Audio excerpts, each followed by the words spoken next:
오늘 아시아 증시는 일본 증시가 사내 날로 휴장인 가운데 중화권 증시는 오전장에 홈조세를 뒤로하고 상승으로 방향을 잡았습니다.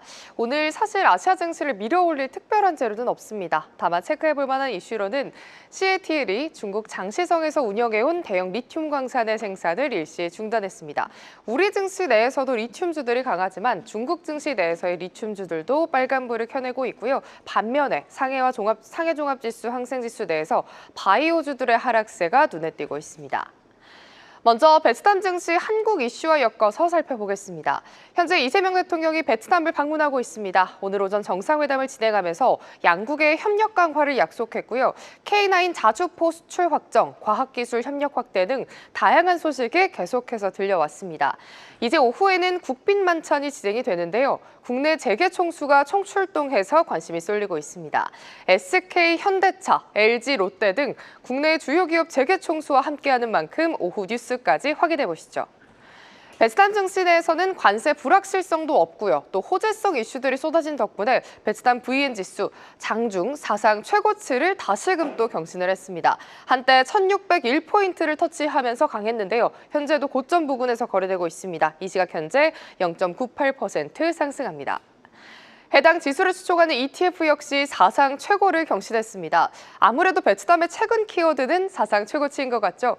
ETF의 수익률은 1년 수익률은 30%를 훌쩍 넘겼고요. 해당 ETF는 오늘도 상승세를 이어가고 있습니다. 반면에 인도 증시는 관세로 몸살을 앓고 있습니다. 지난주 미국은 인도에 대해서 러시아산 석유 수입을 꼬집으면서 50% 관세로 경고 조치를 했습니다. 하지만 러시아산 석유를 두고 인도가 물러서지 않으면서 무역 협상이 좌초됐습니다. 50% 관세를 눈앞에 두고도 인도가 버티기를 하는 이유는 에너지는 인도의 경제 발전 그리고 물가 안정에 중요하기 때문입니다. 인도는 현재 세계에서 석유를 두 번째로 많이 수입하고 있고요. 인도 내에서의 러시아산 석유 수입 비중은 40%가 넘는다고 합니다. 이를 두고 전문가들은 이런 배경 때문에 인도가 러시아와의 우호 관계를 고수할 거라고 분석했습니다. 연 고점 부근에서 눈치 보기 장세를 이어가는 센섹스 지수입니다. 전거래일은 1% 가까운 낙폭을 보인 반면에 오늘장에서는 그에 미치진 못하지만 0.3% 상승하면서 이 시각 현재 8만 100선 회복했습니다. 인도 증시에 상장된 소비 섹터를 추종하는 ETF까지 짚어보시죠. 에이스 인도 컨슈머 파워 액티브는 오늘장 2%대 하락세를 보여주기도 했는데요. 장중 저점을 확인하고 이 시각 현재는 1%대 하락세 보여주고 있습니다. 지금까지 아시아 증시 시황 전해드렸습니다. 네, 신영증권 성현주 연구위원 연결돼 있습니다. 연구원님 안녕하십니까?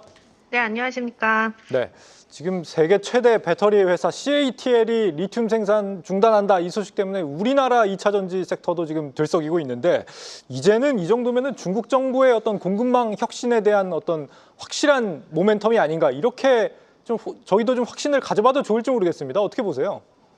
네, 그렇습니다. 그렇다고 저도 생각을 하고 있고요. 우선 CATL이 그 세계 최대 전기차 배터리 제조사이자 이제 글로벌 리튬 공급망의 이제 핵심 플레이어다 보니 이 리튬 생산 중단 여부가 아마 리튬 가격에는 좀 큰 영향을 주게 되는데요. 이번 그 생산 중단 뉴스는 이제 현지 시간 10일 이제 블룸버그 보도에서 CATL 장시성의 그 젠샤워 리튬 광산 가동을 최소 3개월 중단한다라고 이제 보도를 했고 내부 공지로도 이제 이춘 소재 재련소에서도 이제 작업 중단 소식을 이제 전달한 것으로 지금 알려진 상황이고요. 다만 CATL은 지금 공식 답변은 내놓지 않고 있는 상황입니다. 예, 사실 중국의 이제 탄산 리튬 가격도 지난 이제 8일에 3거래일 연속 급등하면서 이제 주목받기 시작을 했었고, 장시성 광산 가동 중단 사태가 지속되면서 아마도 이제 정부의 감산에 대한 이제 기대감이 좀 반영되기 시작을 했는데요. 사실 지난 7월 말에 이제 정치국회의에서도 철강, 리튬 등 광인 생산 제조업체에 대한 이제 감산을 좀 강력히 실시하겠다는 의지를 좀 재차 밝혔었고, 장시성 광산도 채굴 허가가 8월 9일 만료였던 게, 이게 정부가 이제 갱신을 안 해준 것으로 지금 보고 있는 상황이고, 이번 CATL도 정부 개입 가능성을 지금 시장에서는 지금 추측하고 있는 상황입니다. 여기다가 이제 8월에는 다운스트림 소비 성수기 들어서면서 양극재나 이제 배터리 셀 제조업체들이 생산량을 꾸준히 늘리고 있어서 시장 수요도 이제 회복되다 보니 이제 이런 부분들이 리튬 가격을 지금 끌어올리고 있는 상황인데요. 이제 다만 수요에 대한 이제 불확실성이 좀 여전한 상황이고 생산 중단 여부가 언제까지 실시될지 이 시애틀의 공식 의견이 지금 없는 만큼 리튬 가격이 이전처럼 이제 상승폭이 굉장히 이제 큰 폭으로 확대되기는 좀 어렵다라고 보고는 있는데 이제 공통적으로 시장에서 보는 컨센 자체는 장기적인 관점에서 킬로그램당 한 $10 초중반까지는 좀 우상향한다는 부분입니다. 이제 과거에는 70에서 $80까지는 상승했는데 그건 좀 쉽진 않지만 어쨌든 이번 그 감산 영향으로 인해서 당분간은 어쨌든 이 리튬 가격 상승에는 좀 긍정적 영향을 줄 수 있다라고 이렇게 보고 있습니다. 이 바이오 섹터에서는 미국이 이 생물보안법 다시 추진한다 이 소식이 들립니다. 중국 바이오 기업과 거래를 금지하는 법안이죠. 이번에는 통과 가능성이 제법 높다는 얘기도 있던데 중국 바이오 기업들 타격이 좀 있을까요?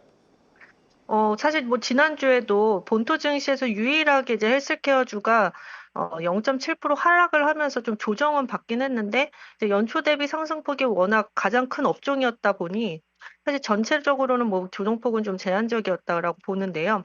오늘도 이제 본토나 홍콩 증시에서 이제 헬스케어주는 좀 혼조 양상을 보이고 있습니다. 본토에서는 0.8% 상승한 반면 홍콩은 0.5%뭐 하락세를 보이고 있는데 미국 정부가 이제 생물보안법을 재추진하고는 있는데 이게 사실상 올해 생보법이 나올 가능성은 우선 시장에서는 크진 않다라고 보고 있는데요.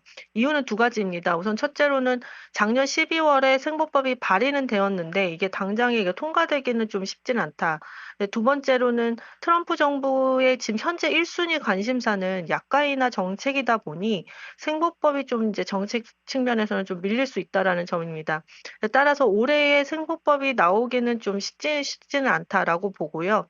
문제는 이제 내년에 나올 가능성이 크다라고는 보는데 만약에 이제 중국 R&D 기업과 거래를 제한해 버리면 우시앱텍이나 우시바이오 등 우시 계열사들의 이제 좀 기업들은 좀 크게 타격을 받을 것으로 예상을 하고 있습니다. 즉 생보법이 어떤 방향으로 나오는지에 따라서 중국 기업들에게는 좀 영향이 클 수 있다라고 이렇게 판단됩니다. 오늘 말씀은 여기까지 듣겠습니다. 오늘도 감사합니다. 네, 감사합니다. 네, 신영증권 성현주 연구위원이었습니다.